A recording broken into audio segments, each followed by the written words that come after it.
Good evening student. आज हम discuss करेंगे complete IIT Delhi admission process 2025। जो रिसेंटली आईआईटी दिल्ली ने पीएचडी के लिए जो एडमिशन फॉर्म निकाले हैं उनको कम्प्लीटली डिस्कस करेंगे।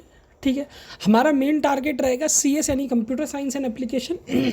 ठीक है, बट ये सिनेरियो सेम प्रोसेस बाकी भी फॉलो कर सकते हैं। जैसे आप अगर ह्यूमैनिटीज़ में के थ्रू एडमिशन लेना चाहते हैं या आपका कोई और भी स्ट्रीम है जिसमें आपने मास्टर कंप्लीट किया है और उसकी एलिजिबिलिटी आईआईटी से मैच करती है तो आप उसमें भी एडमिशन ले सकते हैं। तो चलिए स्टार्ट करते हैं आज की कंप्लीट वीडियो में। जो डिस्कस करेंगे सबसे पहले हम एलिजिबिलिटी क्राइटेरिया डिस्कस करेंगे। सेकेंड, हम अप्लाई कैसे कर सकते हैं। थर्ड, एग्ज़ाम पैटर्न क्या हो सकता है। ठीक है, उसके बाद लास्ट डेट क्या है एप्लीकेशन की, एडमिशन प्रोसेस क्या होगा, एग्ज़ाम फीस और पीएचडी की टोटल फीस क्या हो सकती है।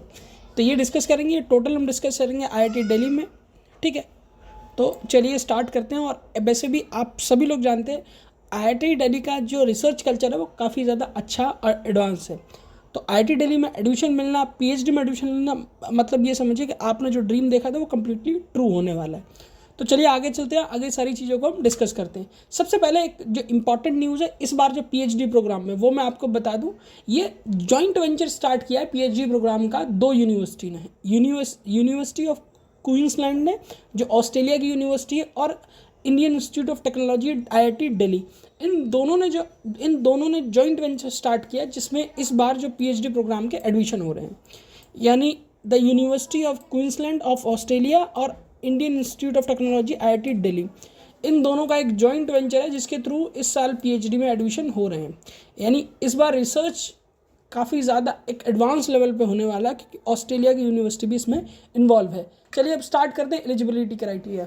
एलिजिबिलिटी क्राइटेरिया में आप ये देखिए कि अगर आपकी मास्टर डिग्री कंप्लीट होनी चाहिए, अगर आप सीएस से हैं, ठीक है, या टेक्नोलॉजी बैकग्राउंड से या साइंस बैकग्राउंड से या ह्यूमैनिटीज से, एटलीस्ट आपके 60% मार्क्स होने चाहिए।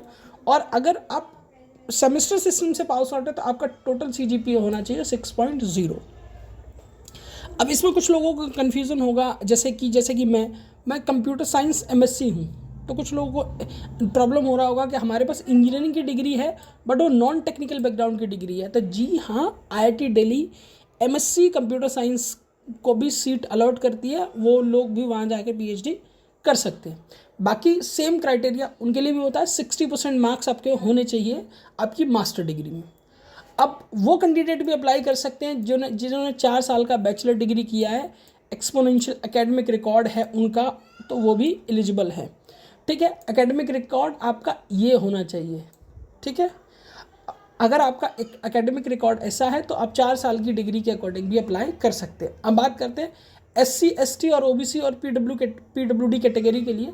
तो यहाँ इन चीज़ों में 5% का रिलैक्सेशन दिया गया एससी, एसटी और ओबीसी के लिए, सॉरी एससी, एसटी और पीडब्ल्यूडी के लिए 5% का रिलैक्सेशन दिया गया। अब वैलिड क्या है, देखिए, अगर ये सारी चीज़ें हैं, गेट हुआ, यूजीसी नेट हुआ, सीएसआईआर नेट हुआ, जेआरएफ हुआ, ये अगर आपका कंप्लीट है और आपकी एजुकेशन क्वालिफिकेशन भी रिक्वायरमेंट है तो वो भी कंप्लीट, तो डेफिनेटली आपको बहुत ज़्यादा एडवांटेज मिलेगा एडमिशन लेने में। चलिए अब स्टार्ट करते हैं। यहाँ sponsored part time candidate must be have relevant work experience and NOC. मतलब अगर आप स्पॉन्सर्ड या पार्ट टाइम पीएचडी कंप्लीट करना चाहते हैं वर्क एक्सपीरियंस के साथ, तो आप एनओसी लगा के कम्प्लीटली पीएचडी आप कर सकते हैं। चलिए एलिजिबिलिटी क्राइटेरिया ख़त्म होता है। ठीक है, अब बढ़ते हैं हाउ टू अप्लाई। ये विजिट पोर्टल लिंक है, ये मैंने अपने चैनल के डिस्क्रिप्शन बॉक्स में भी दे दिए, वहाँ से आप पोर्टल लिंक इजीली देख सकते हैं। ठीक है, सबसे पहले आपको इस पोर्टल लिंक पे क्लिक करके जाना होगा, जहाँ आपको रजिस्टर करना होगा वैलिड ईमेल आईडी के साथ। और जैसी वैलिड ईमेल आईडी के साथ आप जाना तो क्रेडेंशियल, इट मीन्स आपको आईडी और पासवर्ड दोनों क्रिएट करना होगा। जैसे ही आप दोनों क्रिएट करते हैं, क्रिएट करने के साथ ही आपको पर्सनल, एकेडमिक और रिसर्च डिटेल केयरफुली फिल करने के लिए बोलेगा। अब अगर कंप्लीटली केयरफुली उसको फिल करते हैं, उसके बाद आपको रिक्वायर्ड डॉक्यूमेंट अपलोड करने के लिए बोलेगा, सर्टिफिकेट, मार्कशीट, फोटोज़ हुए और रिसर्च प्रपोजल अगर आपने रेडी किया है तो। उसके बाद ये प्रोसेस लास्ट स्टेज पे पहुंच जाएगा जिसमें आपको pay the application online fees to download the configuration page. Confirmation page download करने के लिए आपको जो फीस पे करनी होगी, फीस कितनी होगी वो भी हम देख लेते हैं। ठीक है, फीस कितनी होगी उसको भी हम डिस्कस करेंगे। ठीक है, अगर फीस, एप्लीकेशन फ़ीस की बात करें तो एप्लीकेशन फ़ीस ऑलमोस्ट 200 होगी। ठीक है, ये होगी जनरल ओबीसी ईडब्ल्यूएस के लिए, और एससी एसटी या पीडब्ल्यूडी के लिए 50 रुपीज़ होने वाली है ओनली। अब चलिए लौट के आते हैं पीछे, ठीक है। तो ये कंप्लीट हो गया। अब बात करते हैं सिलेक्शन। अब सिलेक्शन, अगर आप जेआरएफ हैं तो ये एग्जम्प्टेड है, अगर आप जेआरएफ नहीं हैं सिर्फ नेट के बेसिस पे, तो आपको ये सारे क्राइटेरिया एग्जाम पैटर्न को फॉलो करना होगा। जैसे कि अब सिलेक्शन आपका होगा रिटन टेस्ट और interview, depending on the department. कुछ कुछ डिपार्टमेंट में ये चीज़ें कम्प्लीटली दोनों चीज़ें इन्वॉल्व नहीं होती, but most of the time department में ये दोनों चीज़ें इन्वॉल्व रहती हैं। जैसे आप ह्यूमैनिटीज़ की किसी डिपार्टमेंट में हैं, या साइंस की किसी डिपार्टमेंट में है, कि टेक्नोलॉजी के किसी डिपार्टमेंट में, तो डिपार्टमेंट टू डिपार्टमेंट वेरिएशन हो सकता है, बट ऐसा नहीं हो सकता कि दोनों चीज़ें ना हो। कहीं आपको इंटरव्यू देना पड़ सकता है, कहीं आपको रिटन टेस्ट देना पड़ सकता है, बट 90% चांसेस में आपको दोनों ही देने पड़ते हैं, ठीक है। क्योंकि मैं टेक्निकल बैकग्राउंड से हूँ या इंजीनियरिंग बैकग्राउंड से हूँ, तो मुझे, अगर मैं एडमिशन लेता हूँ तो मुझे ये दोनों ही फेस करने पड़ेंगे। अब बात करते हैं रिटन टेस्ट इंक्लूड आपके रिसर्च एप्टीट्यूड होगा, सब्जेक्टिव नॉलेज होगी और एनालिटिकल स्किल। यानी आपके दिमाग में अगर कन्फ्यूजन चल रहा होगा, अगर रिटन टेस्ट होगा तो उसमें क्या आएगा, तो रिटन टेस्ट में यही तीनों टॉपिक आएंगे जो आपसे पूछे जाएंगे। रिसर्च एप्टीट्यूड के बारे में पूछा जाएगा, अगर आप यूजीसी नेट की प्रिपरेशन करें तो डेफिनेटली आप उसको अच्छी तरह जानते होंगे। सब्जेक्ट नॉलेज जो आप अब तक जिसमें आपने मास्टर किया वो पूछा जाएगा। एकेडमिक स्किल के बारे में पूछा जाएगा जो ऑलरेडी आपको पता है। अब बात करते हैं वेटेज वेरिएस। सम डिपार्टमेंट में directly call candidate with net, ठीक है, गेट और जेआरएफ। अगर आप इनसे हैं तो कुछ डिपार्टमेंट में, मैंने आपको स्टार्टिंग में ही बताया था, एग्जम्प्टेड है, वो आपको डायरेक्टली बुला लेते हैं, सिर्फ इंटरव्यू के लिए रिटन टेस्ट आपको देना नहीं पड़ता, ठीक है। अब जितने भी कैंडिडेट शॉर्टलिस्ट होते हैं उनको ऑफिशियल पोर्टल की तरफ से मेल जाएगा, ऑफिशियल IIT दिल्ली की ऑफिशियल मेल आईडी से मेल जाएगा, और एक फाइनल मेरिट लिस्ट प्रिपेयर होगी इंटरव्यू और टेस्ट के परफॉर्मेंस के बेस पर, ठीक है। अब बात करते हैं एप्लीकेशन डिटेल की। ये जो मैंने आपको एप्लीकेशन डिटेल बताया ये पिछले बार का है, क्योंकि IIT दिल्ली जो PhD इंटरव्यू करता है वो 2 टाइम्स करता है, मतलब PhD एडमिशन करता है वो 2 टाइम्स होते हैं, ठीक है। अब जो रिसेंटली जो फॉर्म निकले हैं वो आपका दूसरा जो एकेडमिक होता है इसके अकॉर्डिंग निकले हैं। तो आपको जो लिंक है वो डिस्क्रिप्शन बॉक्स में मैंने डाल दिया, वहाँ से आप देख के अप्लाई कर सकते हैं, ठीक है। अब बात करते हैं कि एप्लीकेशन फॉर्म सबमिशन कैसे होगा।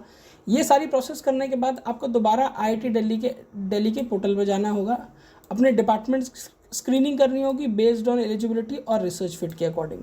रिटन टेस्ट कंडक्ट हो चुका होगा by respective department, final selection and offer letter issue with the selection candidate. और ये अब यहाँ सेम वही प्रोसेस होता है, फाइनल सिलेक्शन के लिए एक जो ऑफर लेटर होता है उसको इशू किया जाता है और सेलेक्टेड कैंडिडेट की मेल आईडी पर भेज दिया जाता है। उसके बाद fees payment and joining department course work and research, वो आप जा सकते हैं और वो सारी चीज़ें स्टार्ट कर सकते हैं। अब कुछ क्राइटेरियाज जो काफ़ी ज़्यादा अजीब लग रहे होंगे, क्योंकि कुछ मैंने यहाँ ये भी इन्वॉल्व किया कि आपने JRF कंप्लीट किया है नहीं किया, JRF कंप्लीट किया है तो उनके लिए क्या फैसिलिटी हो सकती है, तो उसको भी एक बार डिस्कस कर लेते हैं। फीस मैं आपको बता चुका हूँ, एप्लीकेशन फीस 200 है, ये जनरल OBC और EWS के लिए है, और SC ST और PWD की बात की जाए तो इनके लिए 50 रुपीज़ है, ठीक है। ट्यूशन फीस पर सेमेस्टर जो रहने वाली है, ठीक है, वो 5 से 10 हज़ार के बीच अप्रॉक्स रहेगी, ठीक है। हॉस्टल फीस की बात की जाए तो हॉस्टल फीस जिसमें मील रूम ये सारी चीज़ें इंक्लूड होंगे 8,000 से 12 डिपेंडिंग अपॉन रूम्स के, क्योंकि IIT दिल्ली के रूम फ़िलहाल ही रीऑर्गेनाइज किए गए हैं, ठीक है। उनमें मेंटेनेंस होता है, रूम काफ़ी ज़्यादा एक्सपेंसिव है, ठीक है। अगर आप IIT दिल्ली के इंटरनल स्ट्रक्चर की या रूम्स की या हॉस्टल टूर की आप वीडियो चाहते हैं तो डिस्क्रिप्शन बॉक्स में डालिएगा, मैं डेफिनेटली ये भी वीडियो आपको प्रोवाइड करा दूंगा, ठीक है। अब बात कीजिए फुल टाइम PhD या स्कॉलर की, ठीक है। तो अगर आप फुल टाइम PhD करते हैं और आप JRF हैं तो डेफिनेटली आपको 37,000 प्लस HRA, अगर आप हॉस्टल में रहते हो तो HRA नहीं मिलता, अगर कहीं बाहर रहते हैं तो आपको 37,000 प्लस HRA मिलता है, यानी हाउस रिटर्न अलाउंस। वो वेरी करता है 5%, 8% या 9%, बट वो आपको मिलता है।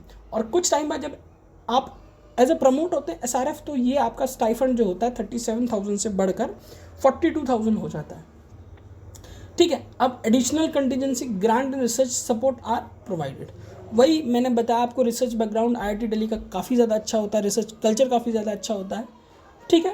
तो इसके लिए आप एक एल्यूमिनाई का टैग आपको मिलता है, आप उन लोगों के बीच में चले जाते हैं जो काफ़ी गुड रिसर्चर और रिस्पेक्टेड रिसर्चर होते हैं। बाकी ये वीडियो यहीं पर कंप्लीट होता है। अगर आपको कोई भी प्रॉब्लम आई पूरी प्रोसेस में तो डेफिनेटली आप चैनल के कमेंट बॉक्स में कमेंट करिए, मैं आपको डेफिनेटली सपोर्ट करूँगा कि अगर आप अप्लाई करना चाहते हो तो किस तरीके से आप अप्लाई कर सकते हैं। ठीक है, बाकी वीडियो को कंप्लीट देखने के लिए धन्यवाद। वीडियो को चैनल को सब्सक्राइब जरूर कीजिएगा और वीडियो को लाइक ज़रूर कीजिएगा। Thank you for watching my video.